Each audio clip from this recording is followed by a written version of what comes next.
ამერიკის ეკონომიკა მზრდა 2009 წლის ბოლოსთვის მოსალოდნელზე სწრაფი ტემპით დაიწყო. თუმცა 2010 წლის დადგომიდან მალევე ეკონომისტები ამბობენ, რომ გაჯანსაღების რიტმი ნელდება. იანვრის თვეში მომატებული გაყიდვების მიუხედავად ეკონომისტი დაიან სვონკი მიიჩნევს, რომ შიდა გაყიდვების მაჩვენებელი დამაკმაყოფილებელი არ არის. შიდა ბაზარმა იმ განსაკუთრებულად დაბალი დონიდან მატება დაიწყო, რომელიც რეცესიის ყველაზე მტკივნეულ მომენტში დაფიქსირდა. ეს ნიშნავს, რომ ჩვენ წინ არ წავსულვართ. ამბობენ, რომ გაყიდვებმა არსებულ უძრავ-ქონებაზე ორ თვეში საგრძნობლად იკლო. ამბობენ, რომ რეკორდულმა თოვლის შტორმამ ყიდველების პასიურობას ხელი შეუწყო.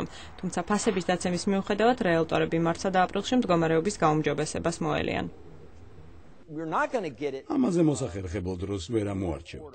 ეს საინტერესო ხარისხისა და სახლებზე ფასების კომბინაციაა. ნამდვილად საუკეთესო დროა.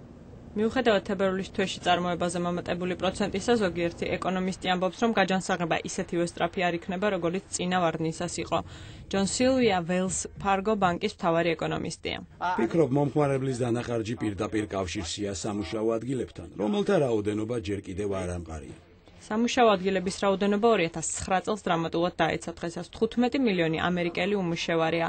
სილვია სიტუაციის გაუმჯობესებას მოელის. ჩემი ვარაუდით, სამუშაო ადგილების რაოდენობა წლის მეორე მეოთხედში საგრძნობლად მოიმატებს. მომავალი 2 ან 3 თვის შემდეგ სამუშაო ადგილების პოზიტიურ მაჩვენებელს ვნახავთ.